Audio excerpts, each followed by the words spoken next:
참 잘 오셨습니다. 시작.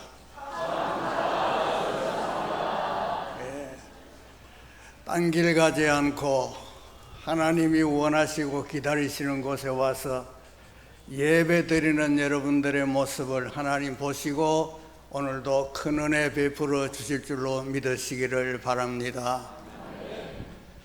어떤 수도사가 광야의 길을 가고 있는데 그 수도사는 별명이 살아있는 성자라 하는 별명을 가지고 있습니다.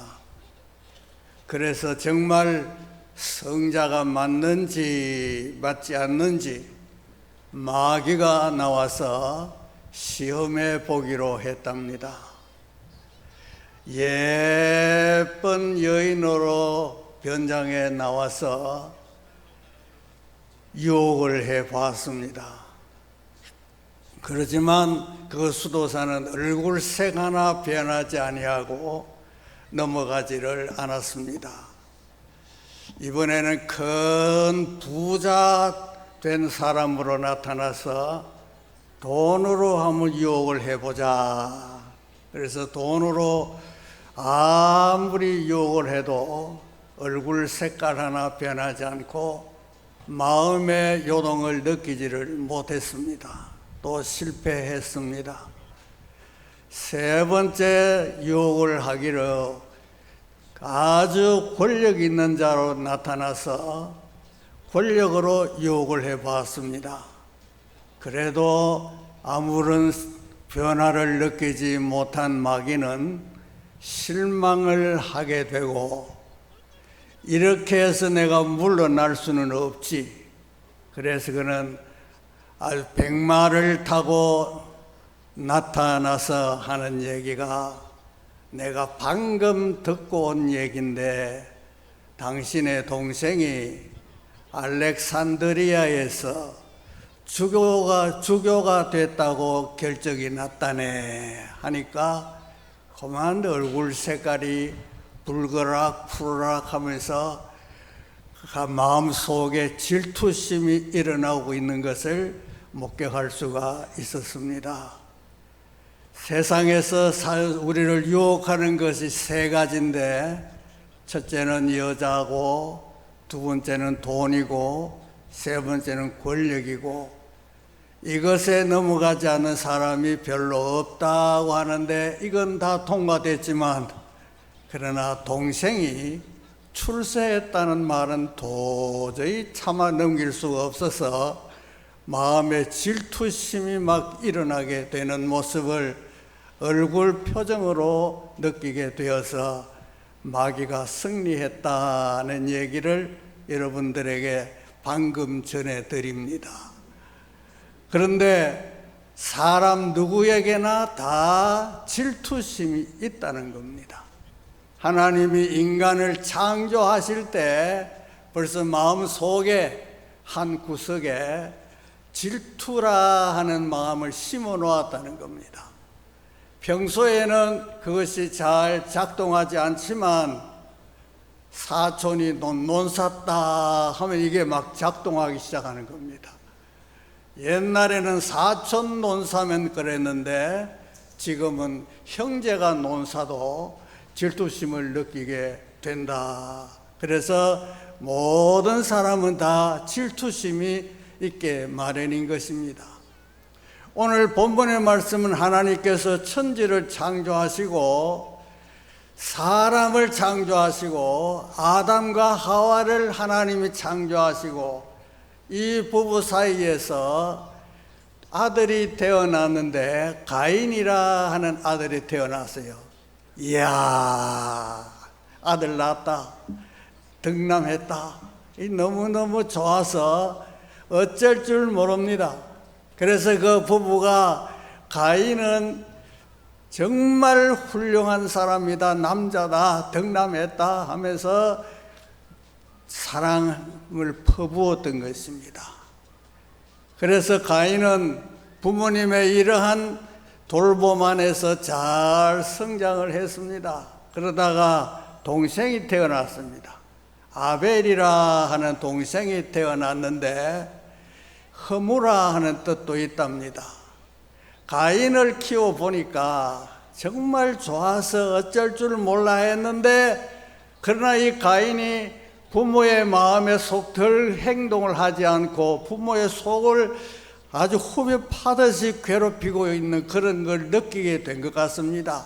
부모님의 말도 제대로 듣지 않고, 그러니까 화가 나서 이제 둘째 아들 낳을 때는 이거 별거 아니다, 허무다, 그런 뜻으로 아벨을 이름을 붙여줬다는 말씀이 되겠습니다. 자녀를 키워보면 이렇게 기대에 어긋날 때도 있습니다. 아벨은 천대받으면서 성장했을 것 같고, 가인은 첫째 아들이니까 정말 부모님의 사랑을 독차지하면서 성장했기 때문에 가인은 갑이고 아벨은 을이 돼가지고, 가인이 뭘 하자 하면 아벨은 거부할 수 없는 이런 입장 속에 있지 않았을까.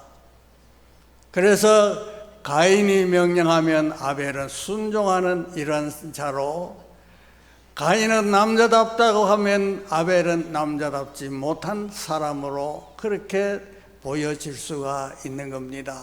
그런데 어느 날 하나님께서 이제 이들이 살아가는 방법은, 하나는 농사 지으면서 농산물을 먹고 생활할 수 있도록 그렇게 하셨고, 아벨에게는 양을 치면서 양으로부터 얻어지는 것으로 먹고 살 수 있도록 그렇게 되었습니다. 그런데 다 장성해 한 다음에 하나님께서 제사를 드려라, 너희들이 나에게 와서 제사 드려라, 그렇게 했는데, 가인은 자기가 농사 지었으니까 그 곡식 가운데 한 부분을 푹 떠서 하나님께 제사를 드렸고, 아벨은 양을 치니까 그 양 중에 아무 양이나 잡아가지고 드린 것이 아니고 첫째 양의 새끼를 하나님께 드리고 그 기름도 바쳤다, 그렇게 되어 있습니다. 왜 하나님께서 가인의 제사는 받으시고 가인의 제사는 안 받고 아벨의 제사만 받았을까? 지금 늘 갑질만 해오던 가인이 아벨한테 지금 진 겁니다. 하나님 앞에서는 아벨이 인정을 받고 가인이 인정받지를 못했습니다. 그러니까 가인이 화가 나고 질투가 나게 되는 겁니다. 그래서 내가 하나님께 드리는 제물을 나는 받지 못하겠다, 하나님이 거절하셨고, 아벨 너가 드린 제물은 내가 받아주마, 이래서 그 가인은 질투심을 절제하지 못하고 결국은 자기 동생을 죽여버리는 살인자가 됐습니다. 적은 것을 관리하지 못하면 점점 커지고, 점점 커져도 그걸 관리하지 못하면 큰 사고를 치게 되어 있는데, 질투심이 결국은 사람을 죽이는 살인자가 되었다 하는 것은 참 불행한 일이 아닐 수가 없는 것입니다. 여기 왜 가인의 제사는 안 받으셨을까? 이게 참 궁금한 일입니다. 사람들은 저마다 나름대로 그 이유를 판단하고 있습니다만은 아마 정성이 부족한 것이 아닌가. 여기 보면 가인은 농산물 중에 일부를 하나님께 드렸다고, 곡식을 하나님께 드렸다. 잘 씻어가지고 깨끗하게 해가지고 정성을 다해서 하나님 앞에 곡식을 드렸다, 이런 말은 없고, 곡식을 하나님 앞에 드렸다, 그 많은 곡식 가운데 푹 떠가지고 하나님 앞에 드렸다. 정성이 좀 부족하지 않을까. 그러나 아벨은 어떠냐면 양치는 가운데 양 아무거나 드리는 것이 아니고 양의 첫 새끼를 하나님 앞에 드렸다. 이건 첫째 것은 아무도 손대지 말아라. 이 첫 새끼는 내가 하나님 앞에 드리기로 별도로 내가 구별해서 사랑을 주고 키우는 양이다. 그래서 아벨은 하나님께 드리는 것이 별도로 정해져 있어요. 그러니까 특별히 관리를 잘 했다는 말씀이 되겠고, 거기에 신경을 집중했다는 말씀도 되겠습니다. 그래서 이런 양의 새끼를 하나님께 드리고 기름까지 하나님께 드렸으니, 정성으로 따진다면 아벨의 제사가 얼마나 정성이 많이 갔겠느냐. 그런데 정성으로 하나님께 드렸지만은 히브리서 11장 4절에 있는 말씀 가운데 보면은 아벨은 가인보다 더 나은 제사를 하나님께 드렸다. 무엇으로? 믿음으로 아벨은 가인보다 더 나은 제사를 드렸으니까 하나님께서 그 제물을 받으셨다는 말씀이 되겠습니다. 다시 말씀드리면 가인은 믿음 없이 그냥 형식적으로 드리라 하니까 푹 떠가 드린 거고, 아벨은 믿음을 가지고 첫 것은 하나님의 것이니까 하나님께 드릴 제물로 잘 키워서 그를 잡아서 하나님께 드리면서 기름까지도 드렸으니 아벨은 하나님께 믿음으로 좋은 제사를 하나님께 드렸다. 그래서 하나님이 아벨의 제사를 받으신 겁니다. 그러면 가인은 질투를 느낄 이유가 없습니다. 자기가 한 행위대로 결정된 것이니까 이것은 질투할 것이 아닙니다. 그런데 질투가 심해서 결국 죽이고 말았다. 여기 제사라는 말이 나오는데 오늘 우리말로 말하면 예배입니다. 과거에는 양을 잡았고 무슨 제물을 잡아서 하나님 앞에 드렸지만 오늘 우리는 하나님 앞에 산제사 드리는 겁니다.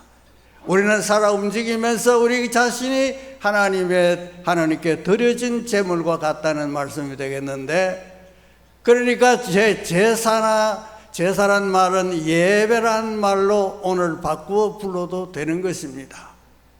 그러면 제사가 뭐냐? 제사라고 하는 것은 만남이다. 아주 지음받은 천한 우리 인간이 지으신 하나님을 만나는 것이 바로 제사입니다. 하나님께서 우리 인간과 교제하기 위해서는 제사라는 제물을 통해서 하나님이 우리를 만나주시는 것이거든요. 예배도 하나님과 만나는 만남이다. 낮은 사람이 높은 사람을 만날 때 그것은 그냥 만난다는 말을 사용하지 않고 아련한다, 그런 말합니다. 내가 대통령을 아련하고 왔다고 이렇게 표현할 수 있는 겁니다. 우리는 하나님을 만나는 거니까 하나님을 아련하기 위해서 오늘 여러분들이 다 이 자리에 오셨는데 여러분 다 하나님을 만나시기를 주님 이름으로 축원합니다. 오늘 이 자리에 하나님이 와 계신 줄 믿으시길 바랍니다. 여러분 각자가 다 하나님을 만나는 줄 믿으시길 바랍니다. 하나님이 나같이 사람이시면 여러분 한 사람 한 사람 만나서 그냥 악수하고 쭉 다 악수해가지고 오늘 만났다 말할 수 있겠습니다만은 하나님은 영이시기 때문에 동시에 여러분 속에 다 임재하고 계시는 줄 믿으시기를 바랍니다. 그래서 예배 첫째는 하나님을 아련하는 것이다. 그러면 하나님을 만나러 가려면 준비가 필요하지 않겠습니까? 아무런 준비 없이 그냥 이렇게 드리는 가인하고 준비해서 드린 아벨하고는 차이가 크다는 말씀이 되겠고, 두 번째, 이 제사를 드린다 하는 것은 예물을 드린다, 그런 뜻이 있습니다. 그래서 성경에는 빈손으로 나를 만나러 오지 말라고 말씀하셨습니다. 하나님 앞에 나올 때 빈손으로 나오지 아니하고 예물을 가지고 하나님 앞에 드리는 것 아닙니까? 그래서 11조는 한 달에 모아서 수입 중에 10분의 1을 드리고, 감사헌금은 시도 때도 없이 자기가 원할 때 하나님 앞에 감사헌금 드리는 것이고, 주일헌금은 빈손으로 오지 말라 했으니 가지고 와서 하나님 앞에 예배를 드리면서 헌금을 하게 되는 것입니다. 이래서 드림이 있어야 제사가 되고 예배가 되는 것입니다. 세 번째 제사는 뭐냐? 교제한다 하는 것입니다. 만나서 서로 교제한다는 말씀이 되겠습니다. 이야기하고 이야기를 받고, 아벨은 하나님 앞에 내가 이렇습니다, 이번 주간에 이렇게 살아왔습니다 하고 하나님 앞에 말씀드리면 하나님께서 뭐냐? 잘 살았다 이렇게 말씀하시면서 위로해 주시고, 앞으로 한 주간은 또 이렇게 살아야 된다 하면서 말씀하시면 그것이 교제가 이루어지는 것입니다. 그래서 오늘 여러분도 이 자리에 나오신 것은 마음의 소원을 가지고 왔지 않습니까? 그래서 여러분들이 앉아서 하나님 앞에 기도할 때 하나님 이렇게 되기를 바랍니다, 이것 이루어 주시기를 바랍니다, 여러분들의 기도 제목을 다 말씀을 드리면 하나님께서는 그걸 들으시고, 오냐 내가 알았다, 내가 알아서 적당한 때에 내가 그 문제를 해결해 주마 하고 주님의 확신을 듣고 우리가 나가서 살다 보면 어느 때인가 그것이 벌써 이루어져 가지고 기도 응답된 것을 확인하게 될 줄로 믿으시기를 바랍니다. 이렇게 해서 하나님과 우리가 교제입니다. 지금 이 시간도 예배 드리는 이것도 하나님과 교제입니다. 하나님과 우리가 지금 교훈 말씀하고 있는데, 설교자는 하나님의 말씀을 대언한다 그러지 않습니까? 그래서 내가 다 말씀드린 다음에 하나님 대독 이렇게가 마칠까 싶은데 이건 너무 건방진 것이 아닌가 싶습니다. 하나님의 말씀을 여러분들에게 전하고 여러분들은 하나님의 말씀을 듣고 그것이 하나님의 뜻대로 이루어지는 줄 믿으시기를 바랍니다. 그러면 예배의 결과는 어떠냐? 그렇게 예배를 드리고 찾아와서 만나서 예물을 드리고 교제하고 그래 했는데, 예배의 결과가 뭐냐? 예배의 결과는 하나님 앞에 예배를 드렸으니 거기 로마서 12장 1절과 2절에 있는 말씀 가운데 보면은 마음이 새롭게 됐다. 마음이 새롭게 되어, 마음이 새로웠다. 그러니까 쓸데없는 마음 버리고 죄되는 마음 버리고, 그래서 새롭게 된 마음으로 하나님께 감사 기쁨이 되지 않겠습니까? 그래서 우리는 첫째는 마음이 새로워져야 된다. 누가 마음을 새롭게 하느냐? 예배를 통해서 우리의 마음이 새로워지는 줄 믿으시기를 바랍니다. 세상 속에 가서 한 주간 동안 살다 보니까 내 마음이 벌써 때가 묻고 더러워져 있는 상태로 주님의 앞에 나와서 예배 드리면서 내 마음에 더러운 것, 하나님이 원치 않는 이런 것들은 다 깨끗이 씻어서 새롭게 하는 것이 예배의 결과인 줄 믿으시기를 바랍니다. 이렇게 마음이 새롭게 되어 그 다음엔 어떻게 되느냐? 변화를 받아 했습니다. 예배 드리고 변화가 없다면 그건 참 예배가 아니다 하는 말씀이 되겠습니다. 여러분, 우리 화목하게 해서 잘 지냅시다 하고 예배 드리면서 아멘도 했는데, 나가다가 차 빼고 이제 다시 또 출발하고 하다가 서로 부딪혀가지고 이 하면서 막 욕하고 싸우는 그 예배는 잘 드리고 차 빼고 하는데 부딪혀가지고 막 싸우는, 이건 예배가 잘못됐다는 거죠. 차 운전하다가 부딪힐 수도 있는 문제지. 그렇게 편하게 생각하면 될 텐데 왜 하필이면 내 차를 받았느냐고 그러면서 싸움이 일어날 수도 있다는 말씀이 되겠습니다. 그래서 예배 결과 두 번째는 변화를 받아라.